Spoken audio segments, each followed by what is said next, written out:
क्या पैनक्रेटाइटिस से sex life में कुछ असर पड़ता है?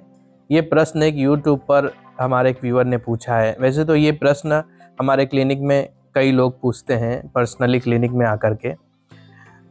ये एक ऐसा प्रश्न है जिसको ये समस्या हो जाती है, उसकी लाइफ पैनक्रेटाइटिस से तो परेशान वो बंदा होता ही है, पर अपनी पर्सनल लाइफ में भी इस बीमारी से परेशान हो जाता है। आइए इसको हम डिटेल में समझते हैं। अब किसी पेशेंट को एक्यूट पैनक्रेटाइटिस आया, उसको बार बार एपिसोड आ रहे हैं, उसको डाइट रिस्ट्रिक्ट कर दिया गया है और वो फेस फिर 6 महीने पे आया, फिर 6 महीने पे आया, फिर क्रॉनिक हुआ। अब 1.5-2 साल के बाद क्रॉनिक हुआ, फिर से डाइट रिस्ट्रिक्शन आया। अब फैट रिस्ट्रिक्ट कर दिया गया, सारी चीज़ें रिस्ट्रिक्ट कर दी गई। अब ओवर अ पीरियड उसको 5 साल हो गया और बार बार एपिसोड आ रहे हैं। केस क्रॉनिक पैनक्रेटाइटिस में भी कन्वर्ट हो गया, एट्रोफी है या कैल्सिफिकेशन है। और विद द टाइम उसको जब क्यूरेटिव ट्रीटमेंट नहीं मिलता है, सिर्फ सिम्टोमेटिकली मैनेजमेंट किया जाता है, तो with the time disease progress करता है।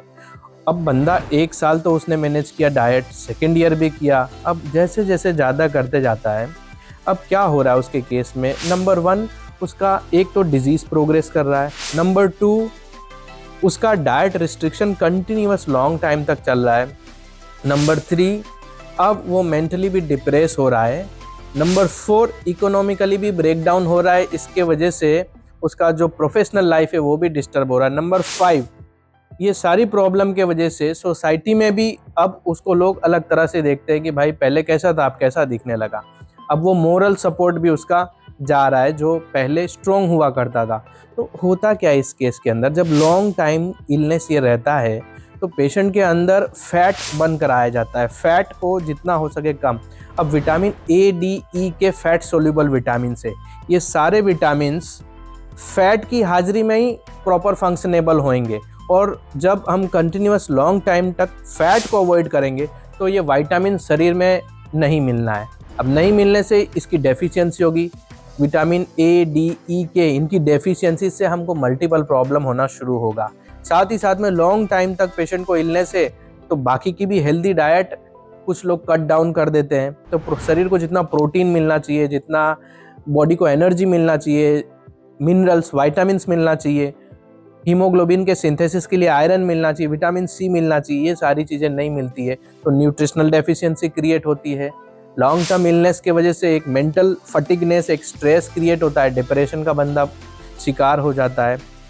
कुछ समय के बाद बंदा थिन हो जाता है या काफ़ी पतला हो जाता है, तो उस केस में मोरल भी वो डाउन फील करता है। और एडवांस केसेस में डायबिटीज़ भी हो जाता है। डायबिटीज़ भी अपने आप में इम्पोटेंसी या सेक्सुअल वीकनेस क्रिएट करते हैं।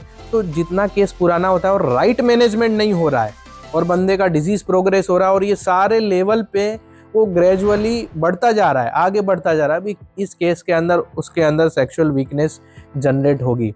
और आपको इस पॉइंट को समझने के लिए ये समझना पड़ेगा कि उसके पीछे रीज़न क्या ऑल टुगेदर रीज़न है, या बंदे को टाइमिंग के लिए डिप्रेशन रीज़न है, या मल्टीविटामिन्स या जो बॉडी को न्यूट्रिशनल मिलना चाहिए उसकी डेफिशिएंसी रीज़न है, या डायबिटीज़ रीज़न है। तो जब आप प्रॉपर रीज़न को फाइंड आउट करोगे कि किस रीज़न से है, जनरली पैनक्रेटाइटिस के केसेस में मल्टीपल रीजंस हो जाते हैं। एक डिजीज़ से शुरू होता है और इस तरह से डिजीज़ प्रोग्रेस करता है और ये मल्टीपल रीजंस होते हैं। और जब केस इस लेवल पे आता है तो वो पहले तो बताता नहीं है, तो वो उसमें उसका समय चला जाता है। 2-3 साल 5 साल वो अवॉइड करता है। सोसाइटी में या किसी डॉक्टर को ओपन होने में उसको हिचक होता है, वो मैटर ही नहीं बताता है। एंड फिर वो मैटर भी अपने आप में पुराना होने लगता है। और जब वो मैटर ओपन करता है तो पूरी बात को अगर आप ट्रैक करेंगे, एक अच्छा एक्सपीरियंस डॉक्टर समझ पाएगा कि ये इम्पोटेंसी या इरेक्टाइल डिसफंक्शन या प्रीमेच्योर एजुकेशंस ये शुरू कैसे हुआ, उसको क्या फंडामेंटल कॉज है, because of this pancreatitis what are the fundamental reason due to which ये पूरी चीज़ें क्रिएट हुई है। तो उसको एक ट्रेस करेंगे आप तो समझ में आएगा अच्छा ये रीज़न है। तो उसका जब आप मैनेजमेंट करेंगे तो फिर उस कॉज को ध्यान में रख करके उसको उसके सामने उस तरह की प्रॉपर मेडिसिन देना, और जहाँ पे भी इन करेक्शन आ रहा है, एरर आ रहा है, उस एरर को करेक्ट कराना, उसकी लाइफस्टाइल में चेंजेस करना।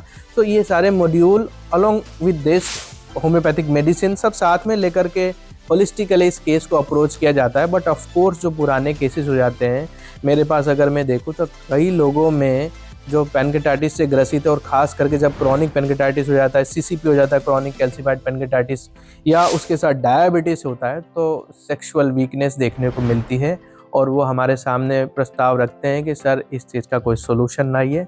उन लोगों को जब हम समझते हैं और उनको ये समझाते हैं ये सारे पॉइंट्स को, वो सब फॉलो करना शुरू करते हैं, मेडिसिन भी उस हिसाब से जब शुरू की जाती है तो उनकी पर्सनल लाइफ भी धीरे धीरे अच्छी होने लगती है और होम्योपैथिक मेडिसिन से बहुत अच्छा रिजल्ट मिलता है।